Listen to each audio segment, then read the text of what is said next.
Welcome to our community. Susie Thomas with you this morning. So happy to welcome Mariana DiGiacomo and Stephanie Cargill from the Stark County Library. Good morning. Good morning. Good morning. And when we say Stark County Library, you just are everywhere. Pop quiz. Tell me the branches. Where can we find you all? We have 9 branches and then our main library. In addition, we have 4 bookmobiles that are out in the community.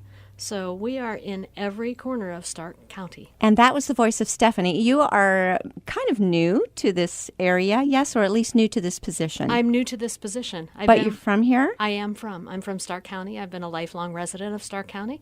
I've been with Stark Library for 3 months.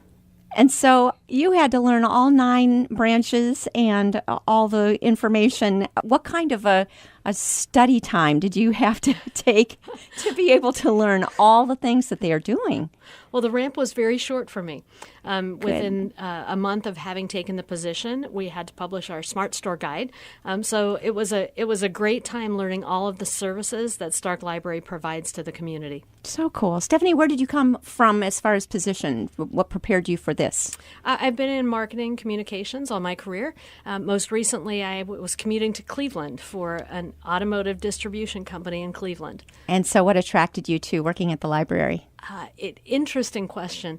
I was just talking to my husband this morning, and we were talking about my heart has always been with serving people.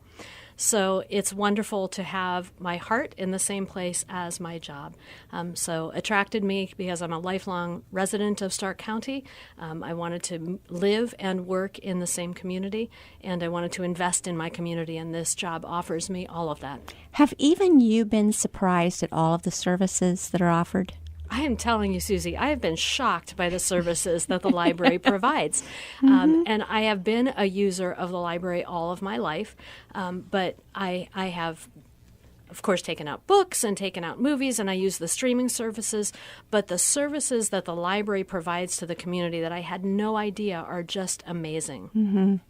Have you done the bikes yet? I have not, but I'm just dying to try that. Have you tried that out? I have not done the bikes, but our Bike Smart program just passed 10,000 rides this year. So it's a great service to the community, and people use it every day. Well, it's always busy at the library, and the month of October, it seems to kind of really ramp up. So, Mariana, what do we have going on this month? We have so many fun things planned for the month of October. We are on October 5th at the Canton Palace Theater hosting an author event with children in mind this time. So, we have our Speaking of Books, they're so fun and really enjoyed by so many people. And we are on October 5th bringing in Eric Litwin, who is the author of the Pete the Cat books. So anyone who's familiar with Pete the Cat, children just love him. He's groovy and musical, and the author is as well. And he's going to be doing a musical performance as well as talking about his books on October 5th at 10 a.m. So, okay, I was going to say that can't be an evening thing because the kids have bedtime. Right. So you're aiming this for what age group? It's for families. And really any age, I think, will enjoy hearing from this author. So we have some school groups coming. It's open to the public. We have a lot of families, so children of all ages. October 5th. Yes. So tell me, what day of the week is that? It is a Friday. So are schools bringing kids on buses, or how is this working? Some of the schools are actually off that day. So it's a great perfect activity to do with your kids on a day off from school. Oh my goodness. All right. And will he take questions from the audience? Because that's always a hoot when the kids get to ask It is them. a lot of fun. So we are hoping that he will do that, yes. Well, the Speaking of Books has really been exciting. I'm going to give you 2 shakes to do a shout out about the recent Bernie Kosar event, because that was pretty spectacular. It really was. We were if anybody, was there, you really got to enjoy hearing from, a legendary quarterback.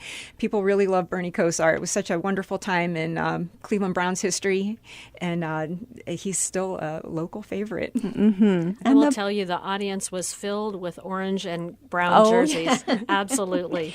They haven't burned them. The Browns are good again, and everybody's getting them back out again. There was a lot of love for Bernie. That's so good to see. You have one book, one community events, and that's always a very big favorite. Yes. So our One Book, One Community, each year the Stark County residents join together to read a common book, come together for book discussions, events, activities, and it's really a great way to bring the community together around a book. So this year, the committee selected the book Delicious, which is by Ruth Reichel. Ruth is a famous chef, food critic. She was the last editor of Gourmet magazine, and she wrote this wonderful story about a young girl who travels from her home in California to work at a magazine called Delicious in New York City. And there she meets a colorful cast of characters that are the staff members. When the magazine is abruptly shuttered, she is the only one that's left on to fulfill this thing called the Delicious Guarantee. So basically, she answers phones from people who have tried recipes in the magazine that have not turned out like they were supposed to. So, well, now that doesn't ever happen. No, never. But while she's doing that, she discovers a hidden room in this mansion where the offices are. And then through that, she discovers letters that are written from a 12-year-old girl who lives in Akron to the famous chef James Beard. And that tells a story that's set back in World War II. And it's just a wonderful how Billy is connected to Lulu through these letters. So we're talking about somebody who is really a chef. Yes. And yet she's wanted to be a mystery writer, too, at the same time. Tell me a little bit more about Ruth. So Ruth, she has done so many things in her career. She has been, like I said, the editor of Gourmet magazine. Yes, so she's got to be a pretty good cook, right? Yes. Herself, yes, okay. She's also been a restaurant critic for both the New York Times and the Los Angeles Times. She was a co-owner of the Swallow restaurant in the 70s, and she played really an important part in the culinary revolution that took place in California at that time. Oh, my goodness. Yeah, so very interesting. And she has a lot of books, and this book is a fiction story. I think people will really enjoy it. And I have to say, I grew up in Akron. There are so many references to places in Akron in this book. It was really fun for me to read that. Where is she from? Why did she pick Akron? Is she a local person, or she just pulled Akron out of a hat? Akron. She's originally from the West Coast, I believe. Is that right? Yes. And yet she picked Akron, Ohio. Yes. Interesting. That's a great question for her when she comes. And I'm looking forward to finding out how she selected that. Threw a dart at a map or something. Yeah. Just very, very interesting. All right. But I love that. I would love when people are good at more than one thing, and you get somebody kind of pigeonholed as, well, she's the food critic and the gourmet and the editor for a gourmet magazine, but then she's a writer. We're kind of like a going back in time kind of writer. It's a really interesting story. It sounds like a Hallmark movie. It would make a great movie. I think it would.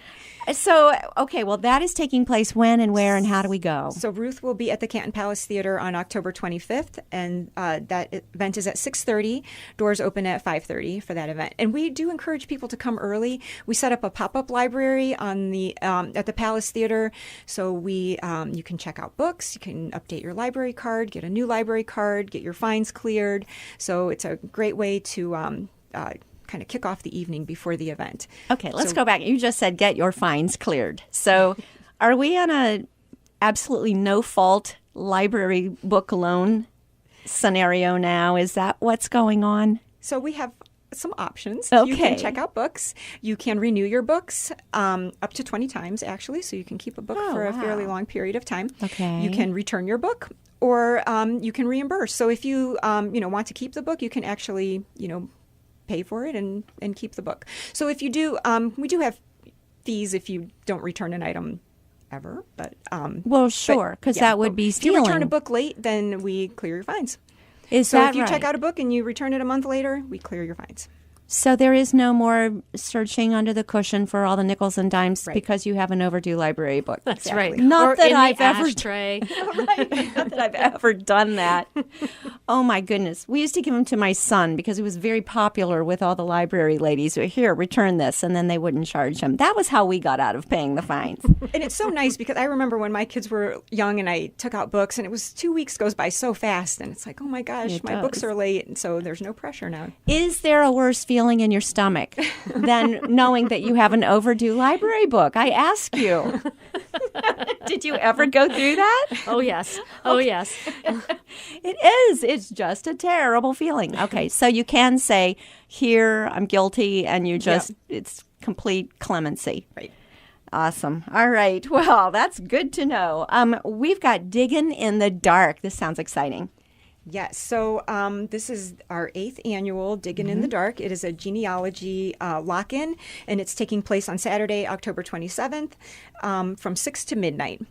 So doors open at 6 for that event. It's really a great opportunity for people who want to come and try their hand at exploring how to research their family history. Our staff will be there to help with using Ancestry.com and our other databases. There's a speaker that will be there at 7 p.m. Her name is Carla Segaleski, and she is going to talk about a presentation called Digital Ohio Buckeye Gems. And again, that'll begin at 7 o'clock. That just sounds fascinating. Do you have a genealogist still on staff? We do. Do you have a new genealogist? Yes, we have a new Stephanie Hauk is our manager of the genealogy department. And she's wonderful. There is something really going on. This has really become a thing, hasn't it? Where everyone's wanting to know their roots. When we come to the library to do Digging in the Dark, will we need to purchase any type of programs or anything? No, it's all free. Really? Yes. Okay. So, and it's so interesting, that program. It brings together, a lot of people. It's a great social time to just kind of be with other people who are doing the same thing. And I heard a great story from one of our staff members about how last year some cousins who had never met each other met up at Digging in the Dark. And that was the first time that they connected with each other through this event. So that was really special for them. It's cool. a great opportunity to bring people together. Since you've been involved with it, have you noticed that there's just something? What is it about it that interests Family us history. to be able to go back? And it seems like some threads we know a lot about, and other threads we know nothing about. Right, and that's where the genealogy department is so helpful, because they can help you, unravel those threads and really make those connections to your past. And it's so interesting to be able to do that.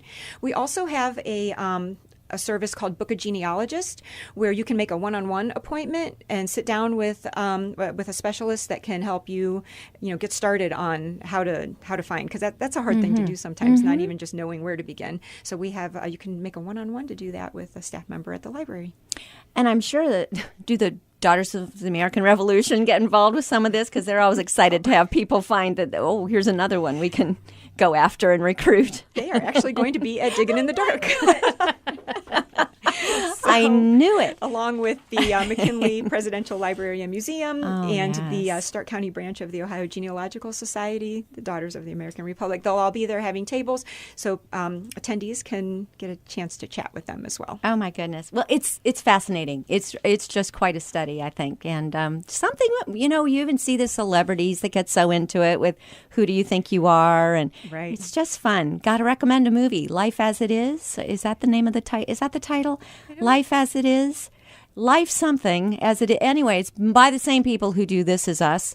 So just warning you that you will be crying, but it's kind of this kind of a thing. And I won't say anything more than that. But Good recommendation. Yes, highly recommend. Okay, with discretion, because I don't know what it's rated. So use your own.